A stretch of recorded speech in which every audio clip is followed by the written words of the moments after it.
ሰሞኑ በተለያዩ ዓለም አቀፍ ሚዲያዎች የአዲስ አበባ ስም ከፍ ሲል እየተመለከትን እንገኛለን። በርካቶችም ይሄንን ቪዲዮም እያጋሩት ይገኛሉ። ስክሮል ባደረግን ቁጥር በተለይ ደግሞ ትዊተር ላይ ይህ ቪዲዮ በሰፊው የተሰራጨ ይገኛል። የተወሰነውን የኔን ፎር ዩ ፔጅ ትዊተር ላይ ላሳያችሁ።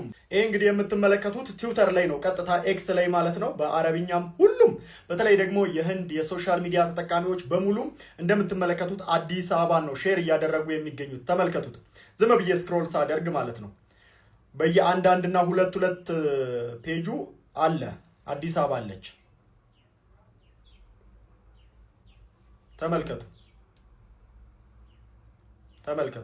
ደግሞ ህንድና ፓኪስታን ይህንን ቪዲዮ በሰፊው እያሰራጩ ይህ ኒውዮርክ አይደለም ኢትዮጵያ ነው፣ አፍሪካ ካሁን በኋላ በጫካ ውስጥ የሚኖሩ ሀገሮች እንዳልሆኑ ተመልክተናል። እንደዚህ ውብ የሆኑ ከተሞች አፍሪካ ውስጥ አሉ። ከዛ ውስጥ ደግሞ ዋነኛዋም እንደዚሁም ደግሞ የአፍሪካ መዲና ልትሆን የሚገባውና እስካሁንም የሆነችው አዲስ አበባ ነች ሲሉ እየተደመጡ ይገኛሉ። ቪዲዮ በሰፊው መሰራጨቱን ተከትሎ ታዲያ ቻይኖች በቀጥታ ገብተውበትም አዎ ኢትዮጵያ እጅግ ውብ ከተማ ነች፣ ነገር ግን እኛ ከዚህ ሁሉ ግንባታ ከዚህ ሁሉ ኮንስትራክሽን ጀርባ ያሉትም የቻይና ካምፓኒዎች ናቸው ሲሉ በእነዚህ በአዲስ አበባ ውብ ከተሞች አማካኝነትም የቻይና ካምፓኒዎች ራሳቸውን በሰፊው እያስተዋወቁ ይገኛሉ።